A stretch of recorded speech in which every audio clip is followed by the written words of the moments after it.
নমস্কাৰ মোৰ প্ৰিয় বন্ধু বান্ধৱী সকল কি খবৰ আশা কৰো সকলো ভালে কুশলে আছে আৰু আপোনালোকৰ আশীৰ্বাদতো ময়ো ভালে ভালে আছো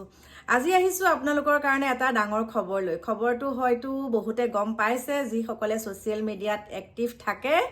বিশেষকৈ ফেসবুকত যি সকল এক্টিভ থাকে তেওঁলোকে চাগে গম পাইছে গতিকে মই এতিয়া আপোনালোকক ক'বলৈ ওলাইছো আমাৰ জুবিনৰ মৃত্যুৰ কিছু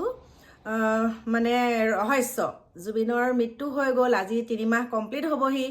আৰু তাৰ পাছতে আপোনালোকে কি দেখিছে কি নাই দেখা মানে প্ৰত্যক্ষ কৰি আছে কিছুমান মানুহে প্ৰকাশ কৰে কিছুমান মানুহে অন্তৰতে থৈ দিয়ে কথাবিলাক আৰু সেই যে যি সকলে প্ৰকাশ কৰে প্ৰকাশ কৰাৰে এগৰাকী হৈছে আমাৰ সকলোৰে পৰিচিত বুলি ক'লেও ভুল নহয় বিতৰ্কিত লেখিকা বুলি কয় বহুতে যে শিখা শৰ্মা আৰু শিখা শৰ্মা বাইদেৱে প্ৰথমৰ পৰাই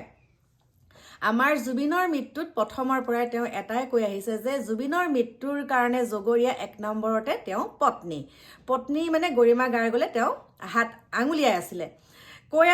আছিলে অৱশেষত তেওঁ একদম খোলাখুলিকে যোৱাকালি এটা পোষ্ট দিছে যে মই ভয় নকৰো মই সঁচা কথা কৈছো জুবিনৰ মৃত্যুৰ কাৰণে দায়ী 1 নম্বৰতে গৰিমা গাৰ্গ তেওঁ লেৰেলা মৰম দেখালে নহব তেওঁ যে চকুপানীখিনি কৃত্ৰিম চকুপানী আৰু তেওঁ সিনেমাখনৰ যেতিয়ালৈকে মানে ৰিলিজ হোৱা নাছিলে ৰৈ বিনালে যেতিয়ালৈকে ৰিলিজ হোৱা নাছিলে তাৰ আগলৈকে তেওঁ বোলে বহুত নাটক কৰিলে আমাৰ গৰিমা গাৰ্গ শইকীয়া মানে আমাৰ হিয়া ৰামথুৰ পত্নীয়ে বহুত মানে কৈছে আৰু নাটক কৰিলে যেনেকৈ ধৰক জুবিন ক্ষেত্ৰলৈ বোলে তেওঁ বহুত আহিছিলে জুবিন ক্ষেত্ৰলৈ মানে তেওঁ ৰৈ সিনেমাখনৰ প্ৰমোচনৰ কাৰণেহে বোলে আহি আছিলে আৰু এতিয়া ৰৈ সিনেমাখন যেতিয়া ৰিলিজ হ'ল ৰিলিজৰ পিছত যিমানখিনি পইচা পাতি আপোনালোকেতো গমেই পাইছে তাৰ পাছত তেওঁ কি হ'ল লাহেকে মিডিয়াৰ পৰা বোলে সাইড কাটিছে আসলতে তেওঁ শাৰীৰিক আৰু মানসিকভাৱে বহুত অসুস্থতা থকাৰ কাৰণে আমি ভাবিছো আৰু যে তেওঁ আমাৰ সংবাদ কৰ্মীসকলৰ পৰা অকণমান আঁতৰত আছিলে কিন্তু এতিয়া যিখিনি তথ্য তেওঁ দিছে তেওঁ প্ৰথমৰ পৰাই এটাই কৈ আছে চিঞৰিয়ে আছে স্পষ্টকে আৰু আমি তেওঁ কোৱা কথাখিনিহে কৈছো কাৰণ ক'ব লাগিবই যিহেতুকে আমিও কিছুমান কথা সুধিব লগা থাকে প্ৰথমতে তেওঁ কৈছিলে যে সিদ্ধাৰ্থক বচাবলৈ যোৱাৰ পৰাই আমাৰ সন্দেহ হৈছিলে শিখা শৰ্মাই কোৱা মতে আৰু প্ৰত্যেকটো কথা যেতিয়া অকণমান ভালকে চাই তেতিয়া সকলোখিনি কথা ধৰা পৰে ৰৈ সিনেমাখন বিনালে সেই সিনেমাখন মুক্তি লাভ কৰাৰ পাছৰ পৰা তেওঁ আচৰণসমূহ বেলেগ হৈ গ'ল আৰু সেই আচৰণসমূহ বেলেগ হৈ যোৱাৰ লগে লগে তেওঁ জুবিন ক্ষেত্ৰলৈকো তেনেকে আগৰ দৰে নহা হৈছে আৰু বহুতো তেওঁ মানে মিডিয়াৰ পৰা মানে তেওঁ লুকাই থকা নিচিনাকে থাকে অকণমান বেলেগ ধৰণৰ তেওঁ ভাৱ ভংগিমাবিলাক হৈছে আৰু এতিয়া আমাৰ মুখ্যমন্ত্ৰী ডাঙৰীয়াই এই কথাখিনিতো প্ৰত্যক্ষ কৰি আছে শিখা শৰ্মা বাইদেৱে যিখিনি কথা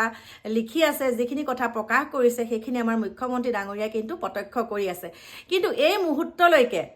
শিখা শৰ্মা বাইদেউক একো কৰিব পৰা নাই কিয় কৰা নাইকিয়া বাৰু আজি যদি এই কথাখিনি আমি ক'লোহেঁতেন আমাক কেতিয়াবাই কি কৰিলেহেঁতেন লকাপৰ ভিতৰত থলেহেঁতেন কিন্তু আমি এই কথাখিনি এটা কাৰণে কৈছো আজি তেওঁ যে ইমানকে চিঞৰি কৈ আছে তেওঁৰ হাতত যদি কিবা প্ৰুফ আছে তেনেহ'লে তেওঁক আনক আইনৰ আওতালৈ শিখা শৰ্মা বাইদেউকো আনিব লাগে তেওঁ যে কথাখিনি কৈ আছে তেওঁৰ হাততনো কি প্ৰমাণ আছে আৰু আমাৰ গৰিমা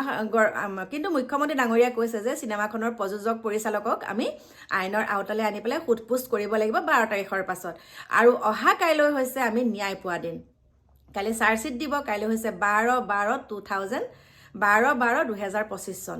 আৰু 2025 চনৰ 12 ডিচেম্বৰতে আমি আমাৰ হিয়া ৰামথুৰ এটা ডাঙৰ খবৰ পাবলৈ গৈ আছো আৰু এই সম্পৰ্কত আমাক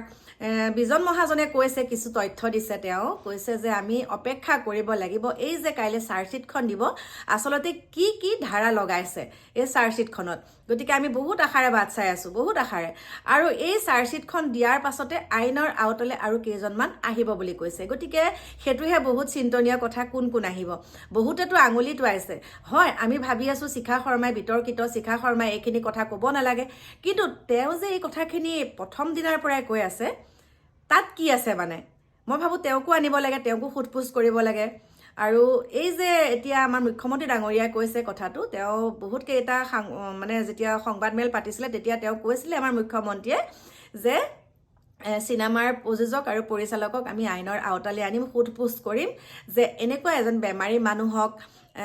তেওঁলোকে সাগৰত কিয় যাব দিছিলে বা ছিংগাপুৰলৈ যাবলৈ কিয় দিছিলে আৰু তেওঁৰ ওপৰত এইখিনি কি হৈ আছিলে সকলোখিনি গতিকে আমাৰ এটাই মনত প্ৰশ্ন যে গৰিমা শইকীয়া গাৰ্গে কাৰোবাৰ প্ৰৰোচনাত পৰিয়ে লাগিলে তেওঁ কথাষাৰ কৈছিলে যে সিদ্ধাৰ্থক বচাব লাগে, কোনোবাই তেওঁক কৈছিলে ক'বলৈ, তেওঁ কৈছিলে। কিন্তু তাৰ পাছত যিমানখিনি ঘটনা হৈ আছে তেওঁতো এবাৰ হ'লেও ক'ব লাগিছিলে যে আচলতে মই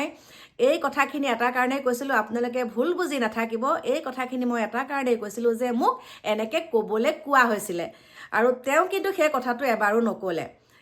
আৰু তেওঁ স্বামী ঢুকাই গৈছে, তেওঁ কি নাছিলে, এবছৰ 1.5 বছৰ তেওঁৰ ওচৰলৈ যোৱা নাছিলে। মানে এইবিলাক কথা যে আচলতে